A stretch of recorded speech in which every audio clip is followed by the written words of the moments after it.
Hi guys, welcome back to my kitchen and I hope you all are well, and today I will be cooking Glasgow's favorite and classic chicken korma. Let me tell you the secrets of this delicious coconutty and creamy chicken korma. I've been getting so many requests for cooking this korma and I hope you all enjoy it. So before I start a recipe, I want to say thanks to all of you lovely people for all the support, lovely comments and the photos that you guys have been sharing, and this means a lot to me.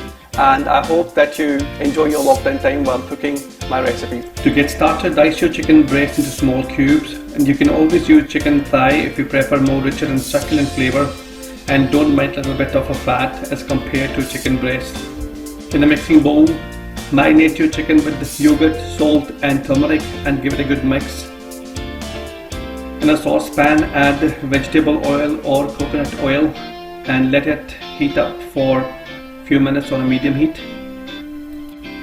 Once the oil is hot, add cinnamon, cloves, green cardamom and bay leaf and infuse the oil with the flavors. It usually takes about 2 to 3 minutes. Do not fry them longer than 2 or 3 minutes or you will ruin your sauce. Now add blended paste of onions. To make onion paste, add a little bit of water to roughly chopped onions and blitz them in a mixer blender on a full speed for 2 to 3 minutes.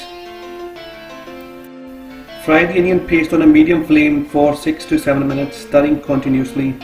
Do not overcook the onions or your korma sauce may taste bitter. Now add ginger and garlic paste and fry for a couple of minutes or until the raw taste has disappeared.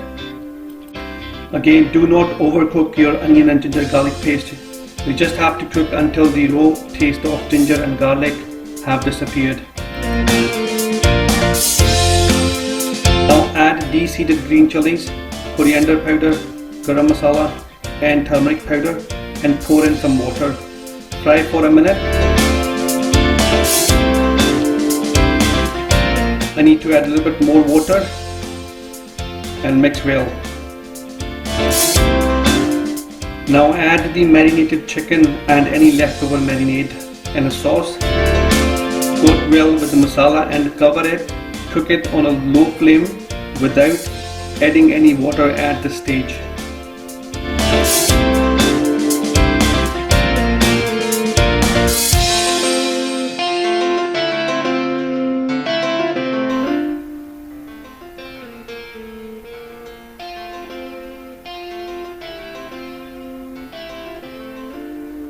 After 10 minutes, chicken has released its own juices into the sauce, and now stir in coconut cream.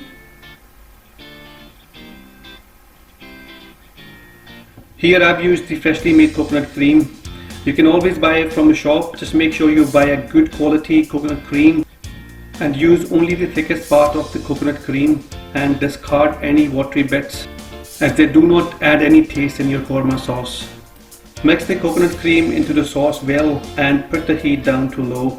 You don't want to boil the coconut cream for a longer period, as it will kill the taste of the coconut and your sauce will become thin, watery with the lumps, and that will ruin the flavor. Now adjust the consistency by adding a little bit of water and sugar and let it simmer on a gentle flame for about 2 minutes and your nuttiest korma is ready to be served. Thanks for tuning in guys. I hope you loved watching Glasgow's favorite chicken korma, and I encourage you guys to cook this for your loved ones for this lockdown time. And please do subscribe to my YouTube channel where you have all the list of ingredients. As always, I will see you there.